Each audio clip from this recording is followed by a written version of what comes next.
Waraka wa pili wa Petro sura ya 2 mstari wa 5, Nuhu amepewa ujumbe wa haki, kuhubiri haki. Ukisoma Mwanzo sura ya 6 hadi sura ya 7, andika sura 2 ya 6 na 7 Mwanzo, utaona ujumbe wake Nuhu ulikuwa ukiwatahadharisha watu dhidi ya hukumu na kuwataka watu wamrejee Mungu kabla ya gharika. Nuhu alipewa ujumbe wa nini? Wa haki, ujumbe wa toba, wa kugeuka katika njia zinazomkosea Mungu, zenye machukizo, na kumgeukia Mungu katika njia za haki. Huyo ni nani? Nuhu. Mwanzo sura ya 15 mstari wa 6, Biblia inasema Ibrahimu alimwamini Mungu akahesabiwa kuwa mwenye haki machoni pa Mungu. Alimwamini Mungu, alisikia, akafanya sawasawa na sauti ya Mungu. Mungu akamhesabia kuwa mwenye haki. Watu wengine ambao Mungu aliwahesabia kuwa mwenye haki wanapatikana katika kitabu cha Waebrania sura ya 11.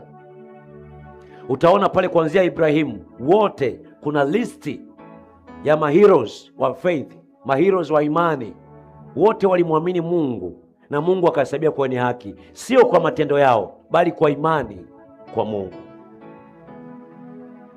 Mungu anasema kwenye kitabu cha Mwanzo sura ya 18 mstari wa 19 kuwa Ibrahimu atawaamuru, atawahubiria watoto wake, atawaelekeza watoto wake na watu wa nyumbani kwake kuishika njia ya Bwana na kufanya yaliyo haki. Ujumbe aliopewa, wito aliopewa Ibrahimu ni kuwahubiria na kuwaelekeza watu wa nyumbani kwake kuishika njia ya nini? Njia ya haki. Bwana Yesu asifiwe sana. Musa yeye alipewa wito na ujumbe wa kuwaokoa wana wa Israeli kutoka utumwani kule Misri. Alipewa ujumbe wa kuambia kwamba Mungu anayepaswa kuabudiwa ni mmoja, anaitwa Yahwe. Ukisoma kitabu cha Kumbukumbu la Torati sura ya 6 mstari wa 4 na wa 5 pamoja na Kumbukumbu la Torati sura ya 10 mstari wa 12 na 13, utaona kuwa watu wawe na hofu ya Mungu, watembee katika njia ya Mungu, watu wampende Mungu na kuzishika amri za Mungu. Kutoka sura ya 20 mstari wa 1 hadi 17, Musa kwa mkono wa malaika anapewa amri 10 za Mungu, na Mungu anampa sheria 613 ili ziweze kuwaongoza watu waweze kumpenda Mungu, wazishike na kutembea katika njia ya Mungu na kumwamini Mungu kwa pekee na ukweli. Anaitwa Yahwe. Ndiyo ujumbe na wito Musa aliopewa dhidi ya wana wa Israeli. Bwana Yesu asifiwe sana. Ukimwangalia Yona, yeye alitumwa Ninawi kuitangaza na kuihubiri watu watubu, waache dhambi zao na kumgeukia Mungu. Nikisema kutubu simaanishi ni prayer point. Kutubu sio sala, kutubu sio ombi, sio Bwana Yesu nimekuja mbele zako ninatubu. Hapana. Kutubu maana yake ni kuamua toka ndani ya moyo, kuamua kugeuka, kuacha njia zisizofaa, njia za uovu, njia za giza, njia za mauti, njia zisizompendeza Mungu, na kugeukia nuru na uzima na kumpendeza Mungu. Ndiyo maana ya toba. Kwa hiyo Yona yeye alipewa ujumbe wa kufanyaje? Wa kuwapelekea Ninawi kwamba watubu, wageuke. Yona sura ya 1 mstari wa 2 na kitabu cha Yona sura ya 3 mstari wa 5 hadi wa 10 kinazungumza jambo hilo hilo. Tunamwona Nabii Samueli. Nabii Samueli yeye alipewa ujumbe kwa wana wa Israeli wamgeukie Mungu kwa moyo wao wote, wampende Mungu kwa moyo wao wote. Wana wa Israeli wakati wa Samueli walikuwa wameinamia na kugeukia miungu mingine, miungu ya kigeni. Kwa Samueli yeye alipewa assignment, wito na ujumbe wa kuwatangazia wamgeukie Mungu wa kweli, waache miungu na masanamu. Ukisoma Samueli wa kwanza sura ya 7 mstari wa 3 utapata maelezo pale. Yuko mtu anaitwa Nabii Eliya. Nabii Eliya yeye alipewa wito wa kushughulika na masanamu, ibada za miungu na masanamu, na kuwarejesha watu kwa Mungu. Ukisoma kitabu cha Wafalme wa kwanza sura ya 18 mstari wa 21 anasema, naye Eliya akawakaribia watu wote akanena, mtasitasita katikati ya mawazo mawili, hata lini? Bwana akiwa ndiye Mungu mfuateni, bali akiwa Baali ndiye Mungu hata mfuateni yeye. Wale watu hawakumjibu neno lolote lile.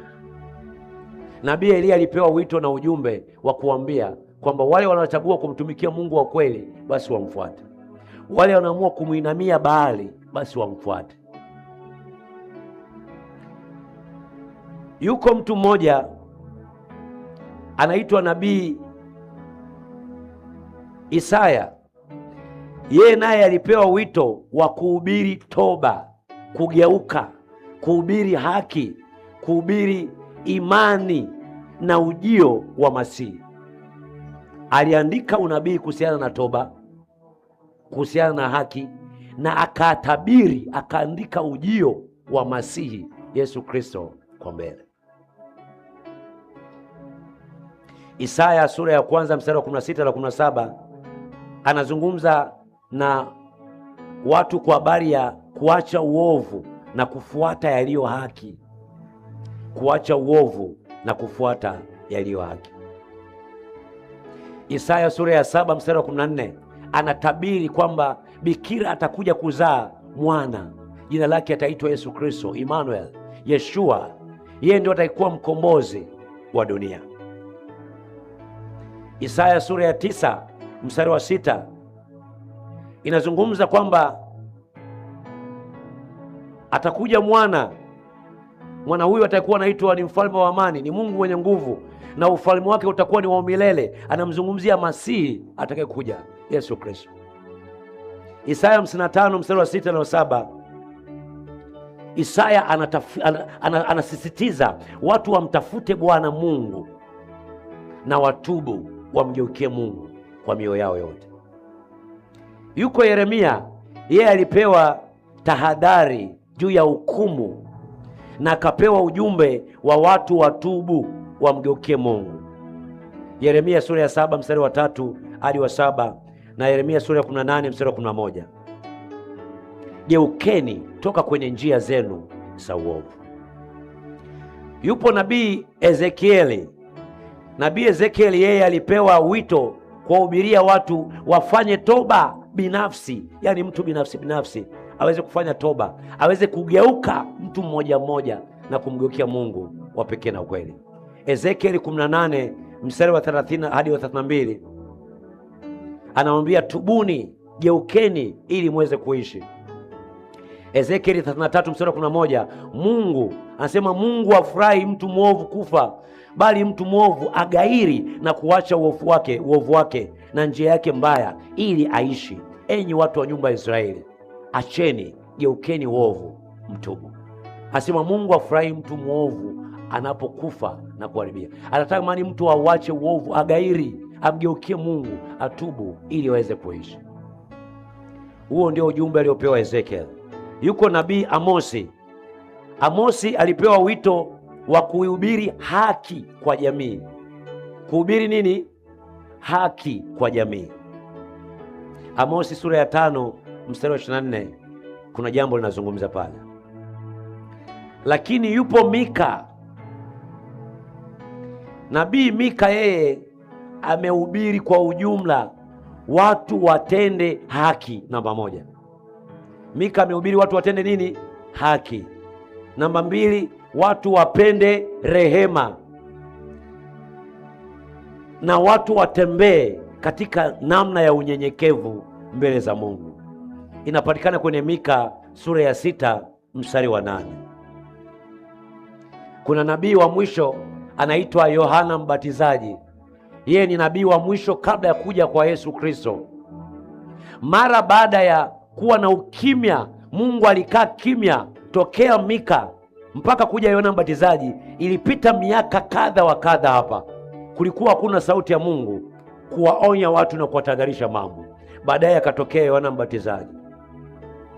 Yohana Mbatizaji, ukisoma Mathayo sura ya 3 mstari wa 1 na wa 2, yeye alihubiri watu watubu, wageuke, kwa maana ufalme wa Mungu umekaribia. Alikuwa anaandaa njia ili Yesu Kristo, ili ufalme wa Mungu unapokuja watu waweze kuupokea huo ufalme wa Mungu. Yesu Kristo yeye alipokuja, alikuja kutimiza kile kilichoandikwa na manabii. Alikuja kuyatimiza maandiko yaliyoandikwa. Ukisoma Marko sura ya 1 mstari wa 14 hadi wa 15 na kitabu cha Mathayo sura ya 22 mstari wa 37 hadi wa